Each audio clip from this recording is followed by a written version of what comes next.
Cuando piensas en Nintendo, es probable que lo primero que te venga a la cabeza sea la Nintendo Entertainment System, NES, la Game Boy o la Famicom. Sin embargo, los orígenes de la historia de Nintendo están en el siglo XIX.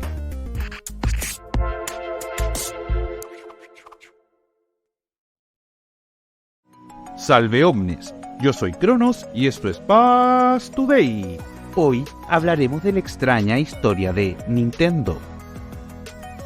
Aunque parezca raro, el origen de Nintendo fue un hombre que fabricaba cartas.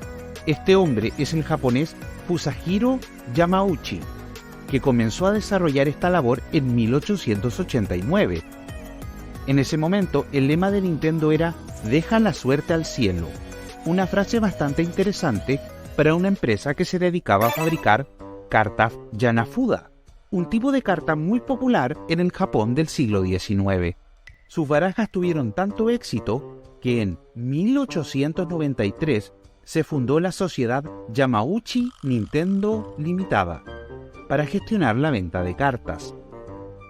La empresa la heredó el yerno de Yamauchi, Sekiro Kaneda, y tras este pasó a Hiroshi Yamauchi, bisnieto del fundador y uno de los presidentes más recordados de la historia de Nintendo. La empresa Nintendo, cuando asumió la presidencia Hiroshi Yamauchi, comenzó a modernizarse dentro del rubro de las cartas.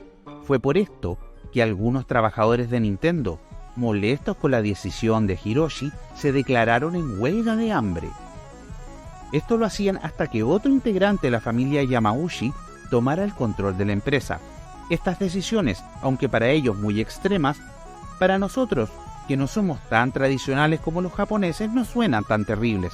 Estas fueron incluir dibujos de caricaturas en las cartas y aumentar el tamaño de la fábrica. Es importante mencionar que todos los trabajadores que se opusieron a la modernización de Yamauchi fueron despedidos.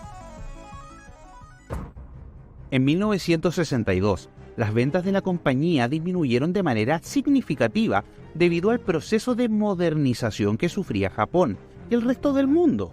Las cartas ya no eran el entretenimiento preferido por muchas familias como lo fue en el pasado.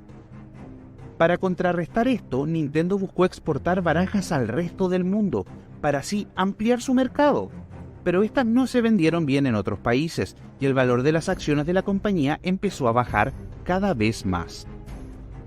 En ese momento se inició un proceso de búsqueda de nuevos nichos para Nintendo que la llevarían a algunos cambios bastante peculiares. Un dato interesante es que Nintendo hasta el día de hoy, con todos sus cambios de rubro posteriores, jamás dejó de producir cartas Hanafuda. Hasta el día de hoy, Nintendo genera consolas, pero también cartas. La primera aventura extraña en la que se embarcó la Gran N fue montar una fábrica de platos de arroz instantáneo, que rápidamente no llegó a prosperar. La idea era que estos platos de arroz se cocinaran de manera automática, sin necesidad de hacer uso de una olla. El segundo emprendimiento de la casa de Mario Bros. Fue, adivinen, una empresa de taxis. Así es, Nintendo formó una empresa de taxis en Japón, que a decir verdad tuvo cierto grado de éxito. De hecho, pocos años después de su fundación fue vendida a nuevos dueños. Pero a la fecha de hoy, la empresa de taxis que fundó Nintendo sigue existiendo. También Nintendo, después de los taxis, cambió el rubro e incursionó en formar una cadena de love hotels, también conocido en muchos países como moteles, lugares donde las parejas que no tienen dónde tener intimidad la encuentran. Las malas lenguas dicen que Hiroshi Yamauchi era un usuario habitual de este tipo de establecimientos y que de ahí surgió la idea de explotar este rubro. Ni el plato de arroz instantáneo, ni los taxis, ni los moteles le dieron a Nintendo la rentabilidad que buscaba como empresa, que estaba ya en serios problemas financieros. Bueno, cuando se dio el milagro. Un día Yamauchi estaba haciendo una inspección sorpresa cuando vio a uno de sus trabajadores jugando en horas de trabajo con un sencillo pero ingenioso juguete que él mismo había construido. Era un brazo mecánico con el cual podía recoger objetos a distancia. Este empleado se acababa de graduar de ingeniería electrónica y trabajaba en Nintendo cuidando la mantención y funcionamiento de las máquinas que hacían las cartas.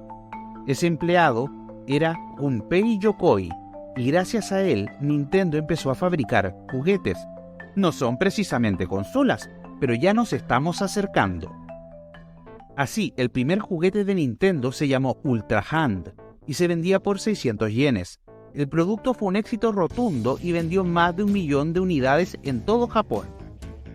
Eso sí, el primer juguete electrónico que fabricó Nintendo fue el Love Tester, una maquinita que tocaban 2 personas y mostraba su nivel de afinidad romántica. Después incursionó en la creación de máquinas ópticas de puntería, con lo que nació una que nosotros conocemos muy bien, el Duck Hunt. En 1970, Nintendo se desvió un poco del camino nuevamente, creando Mamaverica, una línea de productos maternales, entre los cuales realizó mecedoras y coches para bebés, que no tuvieron un gran éxito, por lo que fueron abandonados rápidamente, así como también intentó fabricar materiales para oficina, produciendo lápices y fotocopiadoras que tampoco tuvieron un gran éxito. En la década de los 70 se crea en Estados Unidos la Magnavox Odyssey, la primera consola de videojuegos para el hogar. Yamauchi obtiene la representación para venderla en Japón y adivinen, fue un éxito completo, pero las ganancias de Nintendo eran muy bajas debido a que solo se quedaba con un pequeño porcentaje de cada una de las ventas. Es por esto que Nintendo se dio la tarea de crear una consola de videojuegos propia, y así comenzó la historia. La primera consola tenía algunos de sus componentes electrónicos fabricados por Mitsubishi, dado que Nintendo no tenía la capacidad técnica para realizarlos, y así, en 1977, vio la luz el Color TV Game 6, y el resto, bueno, el resto es historia. Eso ha sido todo por hoy en esta rápida mirada a la historia de Nintendo. Una empresa bastante peculiar. Espero que les haya gustado, y si es así, danos like y sigue a nuestro canal. Bueno, solo queda decir Done Quiterum. Nos vemos en la próxima.